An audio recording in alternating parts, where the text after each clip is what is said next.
Jadi pandemi ini mengajari kepada kita bahwa jadi rumah tangga itu adalah madrasatul ula.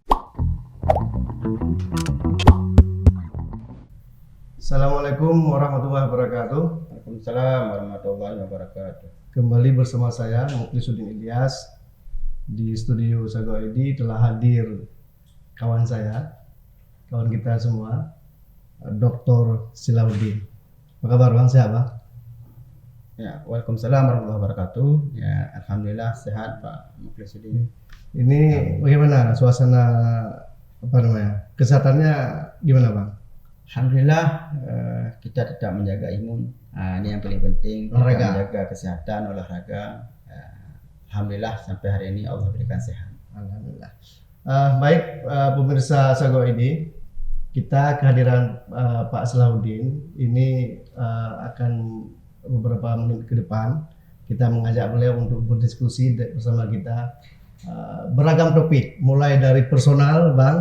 Kami kan ingin tahu juga bagaimana kilas balik sosok Dr. Silauddin ini kan. Kemudian kita juga akan mengajak beliau berdiskusi tentang pendidikan, terutama di Aceh Besar, karena beliau, jangan salah, beliau ini masih muda dan posisinya sekarang sebagai Kepala Dinas Pendidikan Bang ya. Kepala Dinas Pendidikan Ya, jadi ini sesuatu yang luar biasa, masih muda dan mendapat kepercayaan dari Pak Bupati Aceh Besar. Dan yang ketiga, kita juga berusaha kehilangan sosok guru kita, Prof. Farid Wajidi, dan Pak Silauddin ini adalah salah satu karib atau sahabat dari Prof. Almarhum Farid Wajidi. Jadi itu Bang barangkali nanti beberapa poin penting untuk kita diskusi. Yang pertama dulu Bang, sebelum Abang jadi Kepala Dinas Pendidikan, sebelum jadi dosen, nah sebenarnya sebelumnya itu aktif di mana? Ya, terima kasih. Yang pertama saya mengucapkan selamat dulu atas adanya ini studio Sago ID, analisis dan inspiratif. Jadi luar biasa ya. Nanti kami mohon pemirsa juga nanti bisa menggunakan ini sebagai salah satu media untuk pembelajaran dan untuk pengalaman kehidupan. Jadi selamat dulu Pak Muklisuddin dengan munculnya ini. Saya sebelum menjadi dosen dan sekarang Kepala Dinas Pendidikan, sebelumnya saya memang aktif di beberapa organisasi. Salah satunya adalah di PII ketika Bapak almarhum kita sekarang Prof. Farid Wajidi itu sebagai Ketua Umum PII Aceh. Saya sudah aktif tahun berapa sama beliau sekitar tahun 91. Dulu namanya bukan Siapa masih SMA waktu itu ya? Masih SMA. Saya sudah aktif di organisasi sejak saya SMA, sejak saya MAN pada saat itu. Saya sebenarnya mulai organisasi awal di MSEN. Ketika MSEN saya sudah dipercayakan menjadi ketua OSIS. Pada saat itulah saya mulai merasakan pentingnya berorganisasi. Jadi begitu selesai MSEN saya gabung di MAN 1 Banda Aceh. Di situ ada organisasi namanya REDA, Remaja Dakwah. Dan juga ada Iskada. Jadi pada saat itu saya sudah mulai bergabung. Jadi sempat aktif di Iskada juga? Ya, sempat. Iskada saya sempat beberapa kali, memang tidak terlalu aktif. Tapi saya lebih aktif di Redanya, Remaja Dakwah. Tapi saya banyak berkomunikasi dengan tim yang ada di Iskada. Setelah itu saya terus berorganisasi dan saya sering sekali bersama beliau Pak almarhum Prof. Farid Wajidi sebagai pembimbing kami, tutor kami pada saat itu. Ketika MAN saya sudah aktif mengikuti perlombaan-perlombaan, terutama perlombaan pidato. Itu kalau perlombaan pidato, terutama pidato bahasa Aceh, itu alhamdulillah saya ikut dan saya ikut dan alhamdulillah saya sering juara. Bahasa Aceh, bahasa Aceh. Karena pada saat itu saya anak kampung asli, jadi bahasa Indonesianya belum begitu lancar. Masih nampak sampai sekarang. Nampak bahasa Acehnya masih nampak walaupun bahasa Indonesia. Sama kita. Jadi setelah itu saya terus mendalami pengalaman hidup dari tokoh-tokoh. Saya bersama beliau. Karena saya sering ikut pelatihan, saya mulai banyak membaca pada saat itu. Banyak baca buku, banyak membaca tokoh-tokoh, sehingga saya mengambil motivasi dan inspiratif dari mereka. Kemudian begitu saya selesai dari MAN, saya masuk UIN Araniri. jurusan bahasa Arab. Saya S1-nya bahasa Arab. Di situ saya masih menyambung organisasi. Saya masih aktif di organisasi PI juga. Kemudian setelah sudah bergabung dengan Al-Wasliyah. Himpunan Mahasiswa Al-Wasliyah. Saya gabung di sana. Kemudian saya tahun 1999 saya terpilih sebagai ketua HIMAB, Himpunan Mahasiswa Aceh Besar. Nah, pada saat itu disitulah saya mengenal banyak tokoh-tokoh. Banyak tokoh-tokoh. Pada saat itu kondisi kita sangat dalam keadaan masih konflik ya. Kita sangat keberadaan mahasiswa itu sangat dipentingkan oleh semua masyarakat. Disitulah saya tambah mengenal dengan Prof. Farid, karena Prof. Farid Wajidi salah seorang pengurus dari Himpunan Mahasiswa Aceh Besar, dan juga Bapak Bupati sekarang Ismail Mawadi Ali, beliau salah seorang pengurus juga. Dan saya mengenal Wali Kota Banda Aceh sekarang, beliau salah seorang ketua HIMAB juga. Disitulah saya banyak bertemu dan bergaul dengan para tokoh-tokoh yang pikirannya bagus. Jadi pada saat itu saya sudah mulai. Salah, abang juga jadi tokoh. Belum, saya belum jadi tokoh. Tapi pada saat itu saya sudah mulai berpikir, kenapa mereka bisa? Saya harus bisa juga. Sudah mulai berpikir. Kemudian sekitar tahun 98 ya, saya ikut lagi perlombaan pidato. Alhamdulillah saya menang. Pada saat itu saya mewakili Aceh ikut PCDM namanya, Pembibikan Calon Dai Muda. Itu langsung di Jakarta. Sudah hampir 6 bulan lebih kami di sana. Disitulah saya banyak belajar dan mengenal banyak orang. Ketika saya pulang tahun 1998 kami sudah kembali ke Aceh. Di saat itulah saya mulai bekerja sebagai penyuluh agama di Kanwil. Jadi karir awalnya jadi penyuluh agama. Saya mendirikan TPA bersama teman-teman, kemudian menjadi penyuluh penceramah di beberapa tempat. Berapa tahun Pak?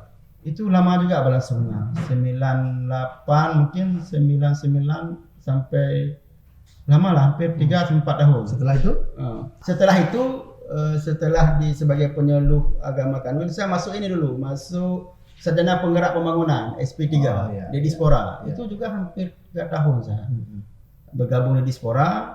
Kemudian setelah itu tahun 2022 kalau nggak salah, 2023 dibuka Aceh ada kewenangan untuk membentuk syariat Islam. Nah, salah satunya dibentuk WH, Wilayatul Hisbah namanya pada saat itu. Tidak ramai kami pada saat itu kepalanya adalah Pak Profesor Aliasa. Jadi kami hanya 20 orang pertama. Dan itu generasi pertama WH. Jadi yang grepe-grepe pada awal itu masuk saya masuk pasukannya. Saya dipercayakan pada saat itu jadi humas, jadi kapal humasnya saya. Humasnya WH. Nah, di situ saya banyak mendalami dan memahami bagaimana sulitnya kita menjalankan syariat Islam ini, tapi kita tidak baru fokus. Nah, dan ketika tsunami pada saat itu 2000 aktif di setelah tsunami saya bergabung dengan NGO. Itu sudah duluan jadi dosen atau belum? Saya belum apa-apa. Masih pekerja NGO, masih menjadi diri sendiri lah. Saya masih berkelana, masih mencari pengalaman, saya kemana arahnya. Apakah saya ke penyuluh tadi, apakah saya ke Dispora atau ke WH. Saya masih bimbang. Atau saya mau jadi guru. Pada saat itu saya sudah mengajar banyak. Saya sejak selesai S1 tahun 2000 saya sudah mengajar di beberapa sekolah. Saya sudah mengajar. Jadi singkatnya jadi dosen itu tahun berapa? Ya. Jadi perjalanannya begitu saya tsunami, saya gabung dengan Save the Children sebagai spesialis teacher training. Di situ saya banyak mendapatkan ilmu dari teman-teman dari Inggris, dari Amerika. Mereka membuat pelatihan, ada TOT. Jadi kami sebagai istilahnya staff di situ diberikan ilmu agak lebih sedikit tentang teacher training. Nah, kemudian Save the Children sekitar tahun 2006 selesai program di Aceh Besar, kalau salah saya. Saya bergabunglah dengan USAID. Tergabung dengan USAID. Saya sebagai distrik koordinator Aceh Besar. Kemudian 2009 saya ikut tes dosen. 2009 baru saya pegawainya. 2009 saya ikut tes dosen dan alhamdulillah lulus dosen. Tapi di Lulus dosen. bukan di Aceh. Bukan di Aceh. Ini anehnya juga. Padahal saya itu sudah alhamdulillah saya sudah masuk di beberapa lembaga pendidikan. Ya. Saat kemitraan dengan beberapa NGO sudah jalan, tetapi tiba-tiba ketika lulus dosen saya di Medan. Lulusnya ke Medan. Di UIN Sumatera Utara. Jadi 2009 saya bermusyawarah lah dengan Pak Prof Farid Wajidi.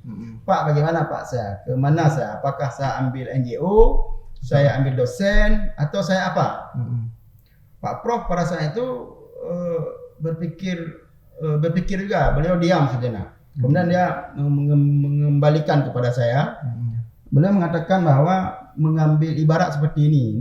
Beliau nggak menjawab pertanyaan saya. Pak Prof, saya pilih kemana nih? Saya pilih NGO atau saya pilih sebagai dosen? Beliau diam. Beliau hanya mengatakan pernah melihat air sungai mengalir.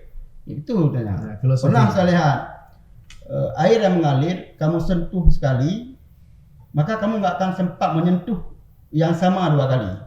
Saya terkejut juga, ini filosofinya tingkat tinggi ini diberikan Pak Prof. Artinya kesempatan itu sekali, tidak akan ada 2 kali.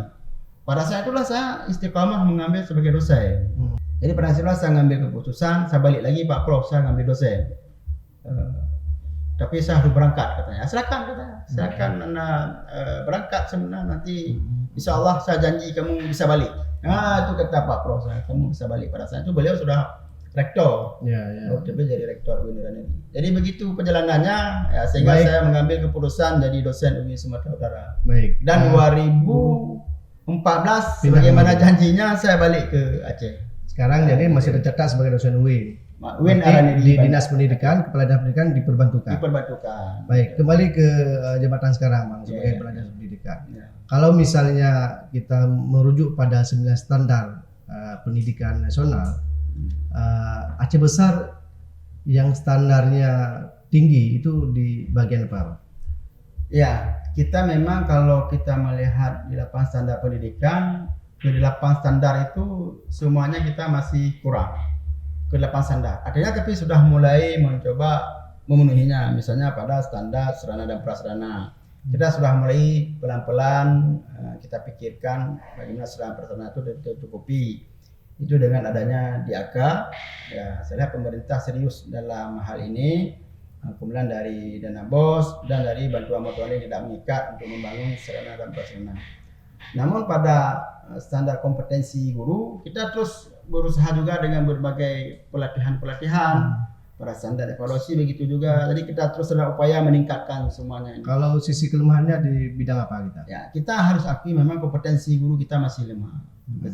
Maka kita tahun ini kita juga memperbanyak peningkatan kapasitas guru. Dan alhamdulillah guru-guru pun sudah mulai semangat sekarang, sudah mulai mandiri mereka, banyak membaca, banyak literasi, banyak membuat pelatihan sendiri. Sebentar lagi saya akan membuka lagi acara MGMP. Dalam beberapa hari ini kami sedang memfokuskan pada pembentukan KKG, kelompok kerja guru, dan MGMP, musyawarah guru mata pelajaran. Kalau KKG itu di SD, MGMP di SMP. Ini kekuatan-kekuatan yang harus kita kembangkan. Ini tentunya melalui kerjasama K3S, kelompok kerja kepala sekolah dan MKKS. Bagaimana dengan jumlah guru?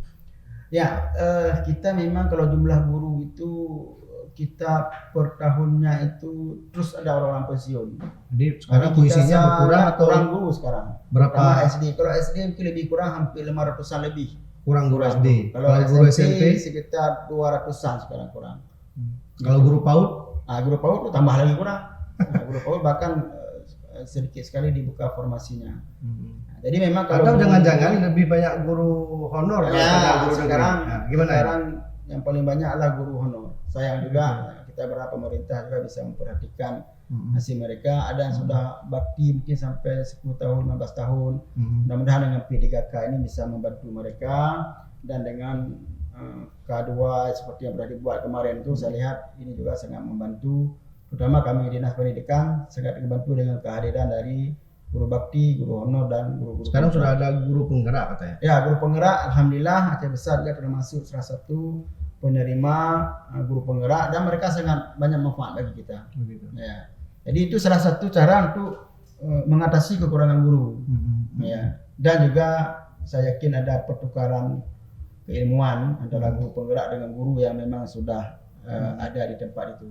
Artinya ada banyak upaya untuk pengembangan pendidikan Aceh Besar ya. Iya, betul. Ada program khusus Bang? Ya, kita Aceh Besar alhamdulillah sesuai dengan visi misi dari Bapak Bupati dan Wakil Bupati Aceh Besar bahwa kita ada program sistem pendidikan terpadu. Sistem pendidikan terpadu. Jadi sistem pendidikan terpadu ini adalah perpaduan antara ilmu agama dengan ilmu umum. Memang awal-awalnya kita berikan sampel. Misalnya tahun awal 2019 kita memilih 10 SMP, sekolah-sekolah yang lebih unggul, kemudian 23 SD. Jadi di sekolah inilah kita terapkan pendidikan secara terpadu. Paginya mereka belajar kurikulum nasional, sorenya belajar pendidikan agama. Dan alhamdulillah ini sudah berjalan. Kemudian ada program tahfiz. Ini untuk SD dan SMP. Nah, ini ada program tahfiz ini di sistem pendidikan terpadu masuk dia. Memang kita untuk guru-guru tahfiz. Tapi ada sekolah khusus lagi yang dibentuk oleh Pemuda Aceh Besar, yaitu sekolah SMP Al-Fadlul Kabir. Di situ memang khusus di Janto. Itu khusus tahfiz. Bahkan sekarang alhamdulillah ada anak-anak sudah hafal sampai 10 sampai 15 juz itu dari SMP di Janto. Gitu. Ya. Menyangkut dengan ini Bang, kita kan dalam suasana Covid ini hampir 2 tahun ya. Bagaimana Covid ini terhadap proses pembelajaran? Apakah ada kebijakan khusus misalnya lockdown atau libur atau ada apa istilahnya? PTM terbatas atau ada kebijakan lain dari kita memang dari awal pandemi ini kita terus berkoordinasi dengan Satgas Gugus yang dibentuk. Jadi kalau Satgas Gugus mengatakan misalnya harus tutup, kita tutup. Jadi rujukannya Satgas. Kalau Satgas tidak memberi rekomendasi, kita tidak akan berjalan. Selama ini kita tetap melakukan dengan 2 tipe, daring dan luring. Jadi kita jika luring pun safe. Jadi anak-anak tidak lagi banyak. Sekolah misalnya ada 30 orang, maka dia 15 lagi hari berikutnya. Nah, jadi kita tetap berkoordinasi dengan Satgas Gugus Covid karena kalau kita lihat kesehatan ini juga jauh lebih penting. Betul. Tapi pendidikan juga sangat penting. Maka kedua item ini tetap harus berjalan. Karena kalau daring full di Aceh Besar karena banyak daerah yang tidak terjangkau internet. Misalnya Pulau Aceh, Luhung. Janto gimana internetnya? Janto kalau itu pusat kota. Jangan-jangan pusat kabupaten juga nggak bagus internet. Tapi ada daerah juga yang masih kurang bagus jaringannya. Jadi kita tetap menjalankan pendidikan ini arahannya sesuai dengan pertama kementerian dan juga dengan Satgas Gugus. Siapa Satgas Gugus? Satgas Gugus itu Forkopimda saya lihat. Gabung ada Bupati, ada dari Polres, ada dari TNI, ada beberapa tim yang ada dalam Satgas Gugus Covid itu. Ya. Bang, ngopi lo Bang. Oh iya.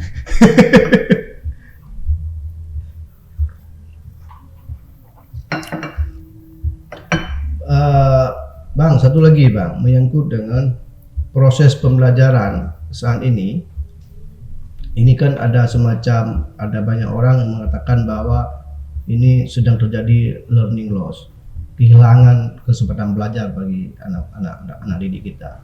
Nah, kita di Aceh kan pernah pengalaman konflik. Nah, kalau Abang juga bagian daripada generasi yang hidup pada masa konflik itu, dan hari ini Abang berada di level pembuat kebijakan atau operasional pendidikan, ini mana dampak yang lebih menyeramkan antara saat ini dengan COVID ini dengan pada masa konflik? Baik, terima kasih. Pertama terima kasih kopinya. Terima kasih kopinya dulu. Kalau saya melihat kita ini generasi yang sudah hidup sudah melewati beberapa permasalahan. Yang pertama mungkin kita hidup di masa konflik. Ya. Dan kita memang aktif di situ. Artinya kita sebagai mahasiswa kita sudah aktif melindungi masyarakat, menjaga masyarakat, ada bersama pemerintah pada saat itu. Dan kita sudah melihat bagaimana generasi yang dilahirkan pada masa konflik di masa sekarang ini. Mereka bentuknya juga ada kelebihannya dan ada kekurangannya. Kemudian kita melewati masa tsunami. Ya. Kita sudah melihat juga berapa sekolah itu harus lama sekali tutup, banyak guru yang meninggal, banyak sekolah yang tidak berfungsi lagi pada saat itu. Dan kita juga bagian dari itu pada saat itu. Dan kita melihat sekarang bagaimana generasi yang dilahirkan pada masa tsunami, pada masa sekarang, pengalaman hidupnya bagaimana. Ya. Nah, sekarang saya pikir memasuki masa melewati persoalan yang ketiga. Kalau kita lihat yang besar-besar, itu masa pandemi COVID-19 ini. Dan saya yakin juga ini akan melahirkan generasi-generasi yang berbeda dari masa-masa sebelumnya. Tentunya ada plus minus semua. Ini semua kejadian ini kan sudah apa istilahnya? Ada memberikan pelajaran berharga bagi manusia. Tergantung bagaimana kita mensikapinya. Dan saya lihat masyarakat Aceh itu sangat siap dengan keadaan apapun. Konflik hampir 30 tahun mereka siap. Kemudian tsunami juga mereka masih bisa tertawa, masih bisa tersenyum, dan ekonominya bakal lebih bagus. Begitu juga dengan pandemi seperti ini. Nah, jadi saya pikir ini semua kembali kepada kita. Pada saat inilah kita harus mengambil pelajaran. Karena semua kejadian di alam ini ada pelajaran yang Allah berikan kepada kita. Tapi kan bukan hanya pelajaran, Bang. Kita juga harus berikhtiar supaya ini COVID-19 ini tidak terpapar dan kita harus Jadi pandemi ini mengajari kepada kita bahwa jadi rumah tangga itu adalah madrasatul ula. Kan ibumu itu adalah sekolah pertama. Pada saat inilah orang tua harus memanfaatkan potensi bahwa rumah tangga itu sekolah pertama. Jadi peran aktif orang tua mendidik anak itu sangat penting karena mereka lebih banyak waktunya di rumah. Nah, dan juga orang tua dengan keadaan seperti ini bisa mengetahui betapa capeknya guru mengajar anak-anaknya. Jadi ada pelajaran. Saya punya anak 4 di rumah. Ada pelajaran. Jadi mereka juga menghargai peran guru, menghargai peran kepala sekolah, menghargai semuanya lah. Bahwa begitu capek mendidik anak-anak itu. Jadi saya lihat pandemi ini telah mengajari pada kita bahwa peran pendidikan itu ada rumah tangga, kemudian ada di masyarakat. Masyarakat kan anak-anak sekarang berkeliling di kampung-kampungnya, di rumah-rumah, di kedai-kedai kopi, main game, video dan sebagainya. Ini kan peran orang masyarakat. Ayo sama-sama kita menjaga anak Anda, anak kita, anak Anda. Jadi seperti itulah. Kemudian baru peran guru. Nah, guru di sini harus berperan. Misalnya dengan di kampung kita tidak boleh sekolah dengan daringnya, dengan pembelajaran berbagai metode dikeluarkanlah. Blender learning lah istilahnya. Jadi di blender berbagai macam metode itu dikeluarkan jadi jus. Berapa rasa, 5 rasa, 6 rasa. Tapi sepertinya juga perlu perlu yang keempat. Apa itu? Internet. Disinilah digital. Ya, ini kan zaman digital. Jauh-jauh hari kita sudah diingatkan bahwa Ali bin Abi Thalib pun sudah mengatakan bahwa anak kamu itu akan mendapatkan zaman tidak sama dengan zaman kamu. Maka didiklah mereka sesuai zamannya. Itu Ali bin Abi Thalib jauh-jauh hari sudah mengatakan. Dinas Pendidikan Aceh Besar sudah mempersiapkan perangkat internet itu. Alhamdulillah sudah pelan-pelan kita sudah terus. Memang banyak kekurangan masih, tapi kita terus berupaya menyesuaikan dengan keadaan yang ada. Update lah istilahnya kan. Globalisasi ini sudah disampaikan dulu. Digitalisasi dan semuanya itu harus kita lakukan. Bahkan kami kemarin baru meluncurkan rencana kerjasama dengan proses digitalisasi perpustakaan di sekolah.